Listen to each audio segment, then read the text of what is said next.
Welcome to episode 11 of the Automation Podcast, brought to you by InsightsInAutomation.com. I'm Shawn, your host, and on today's show we'll be discussing how to get your hands on Allen-Bradley and Rockwell Automation product manuals and documentation.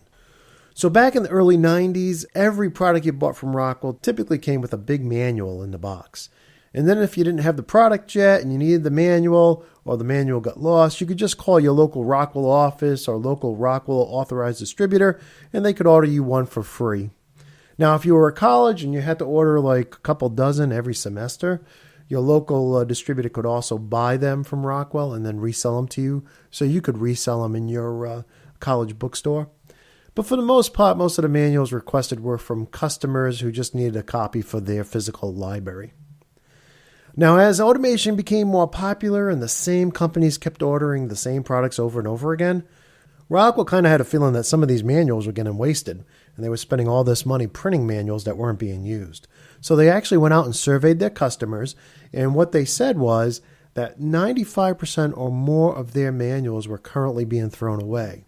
So back in the 90s, they changed from putting these big manuals in every box to including just a very small, brief installation document, which typically just had a wiring diagram or dip switch settings or maybe a panel cutout if it was an HMI. Just enough information that the user who opened the box could actually physically set up or install the product. Now, as the 90s progressed, the internet and the World Wide Web became more and more available. And in 1996, Rockwell opened theautomationbookstore.com, which they still own that domain, but it's kind of dead. And that was where distributors would go to get the latest copy of a PDF, as well as where they would actually order physical documentation for customers. And then as we get to the late 90s and the internet became widely available and internet speeds grew, Rockwell moved all their PDFs to www.ab.com/literature. in a web page known as their literature library, which today in 2014 is still the fastest way to get a PDF copy of an Allen-Bradley or Rockwell Automation document. In fact, I use it so much, I bet that every day I'm not traveling on the road, I'm on the literature library downloading the latest copy of a manual or some kind of technical document. And it's so easy to use. When you open up ab.com/literature, it'll redirect you to the current new Rockwell Automation website. And you'll have two columns of product categories you can drill down to find the documents on the particular product you're looking for. But what I prefer to do is just search on the part number I have a question on. And you can also search on the publication number if you had a physical copy and you want the latest version. You can just look at the publication number, type that in, and search on it.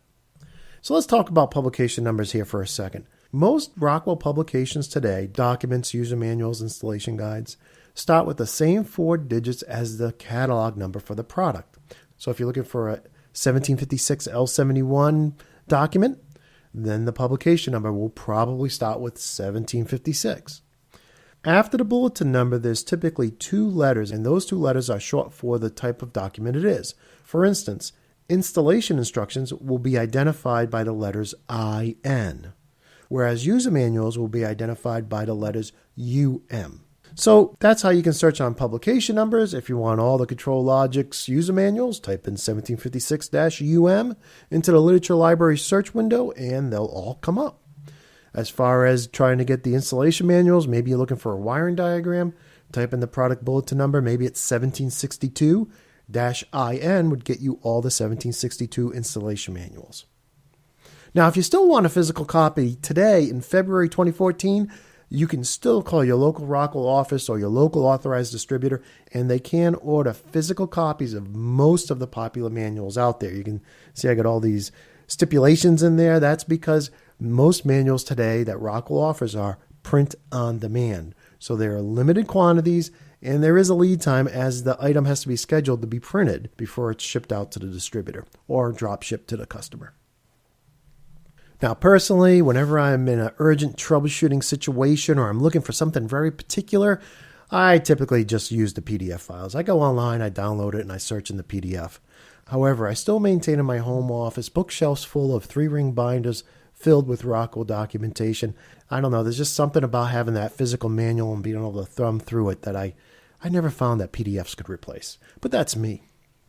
And that's it for this episode of the Automation Podcast. If you'd like to know more about Allen-Bradley and Rockwell documentation, check out this podcast's blog post for links to the automationblog.com and a couple articles over there.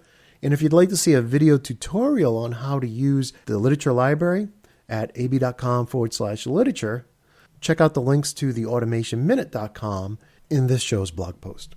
And as always, if you have any questions, comments, or corrections, please don't hesitate to share them with us. You can do that by replying to this episode's blog post at theautomationpodcast.com, which can also be reached using our short URL, linktotap.com. And you can always stay up to date with all the Insights websites at insightsinautomation.com, or by connecting with me on Twitter, Facebook, or LinkedIn, where I'm known as Mr. Shawn Tierney. Now, before we go, let's take a look at what's coming up on our next podcast. Tune in for episode 12 next week for a discussion about Rockwell software activation. Well, that's it for episode 12 of the Automation Podcast. I'm your host, Shawn Tierney, and until next time, peace.